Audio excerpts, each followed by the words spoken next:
Saw something recently and really agreed with it. It said, if the CDC says romaine lettuce is contaminated, then it is gospel. But if the CDC says vaccines will save your children, they're kooks. Where exactly does this changeover happen?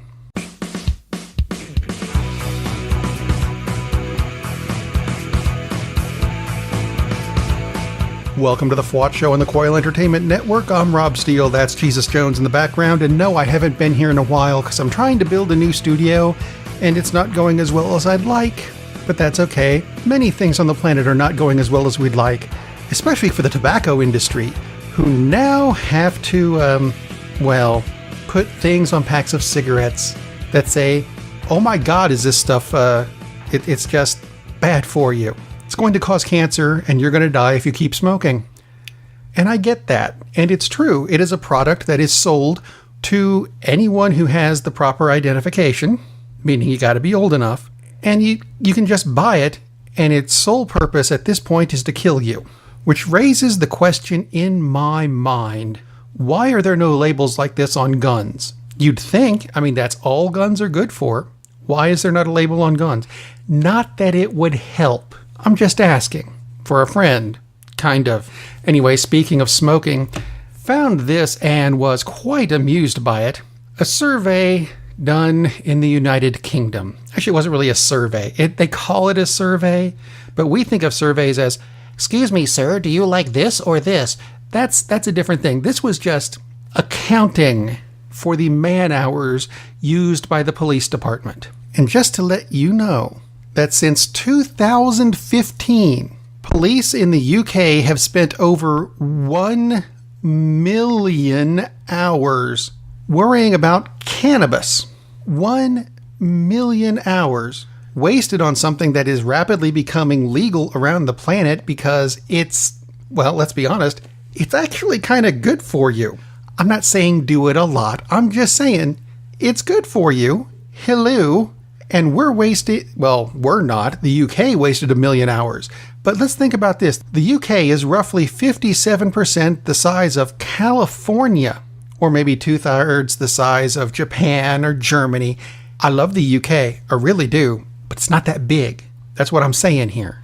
57% of California. So, double it? And that would mean California probably spent about 2 million hours over the same time enforcing something that doesn't need to be enforced. Think of the money not only we could save, but make. If you sell marijuana legally, you'll make money. Look at the states that have done it already, including DC. Hello.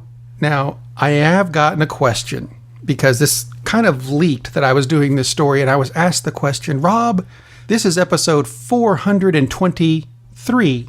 Why didn't you do this story on episode 420? Which is kind of, I don't know what it's slang term for cannabis or marijuana or whatever. You know what? The reason I didn't do it then is because the story hadn't come out, which I think is the main thing, because my original excuse of saying, I waited till episode 423 because it rhymes with 420 free is lame. I'll stick with the story hadn't come out yet. How's that sound? Speaking of numbers, and I don't really have a whole lot to go with this particular section, hate crimes in America went up 17% last year, according to the FBI, which means, of course, the claim of fake news is coming. Except I think most people aren't going to pay any attention to it, because they know it's right. But speaking of counting, how about Broward County, Florida? Did you see this? Yeah, they recounted the votes in the election we had last month. You remember the election? Yeah, they recounted some of the votes.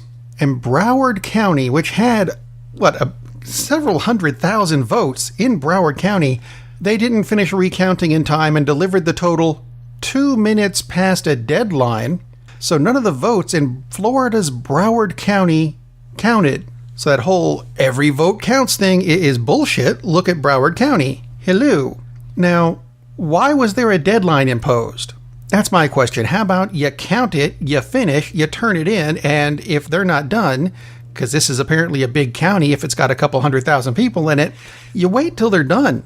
Because right now, these votes didn't count, And you can't tell me that 100,000 votes isn't going to make a difference in a state election. Seriously. If you agree with that or disagree with that, yeah, I know, it's a short show, but more is coming. Contact me through the website, thefwotshow.com, where there's buttons for Facebook and Twitter, and email rob@thefwotshow.com. I make it easy. There's also buttons for iTunes and the Google Play Store and YouTube, where you can subscribe to the show. YouTube I would recommend because there will be video soon if I could ever get this stupid studio finished. Just saying. Would also help if you clicked on the little shopping cart button. Yeah, it takes you to the FWOT shop where you can get a t-shirt or a coffee mug or a poster or a case for your phone. And yes, I think every phone is represented in some way, shape, or form. So you know what? Go check that out. In the meantime, I'm going to leave you with some really stupid news that we could have put on the Cinema Savant show, but we didn't. It comes from Terry Rossio, who's one of the screenwriters behind Shrek and the original Aladdin and some of the Pirates of the Caribbean movies, who said that he thinks that calling people anti-vaxxers are very similar to calling someone the N-word, which utterly blows my mind. You want to know how it's not like that, Terry? Have you ever seen anyone walking down the street and suddenly someone cries out, "Officer, officer, it's an anti-vaxxer," and the cop goes over and shoots the person? Yeah, haven't seen that so far with the anti-vax community.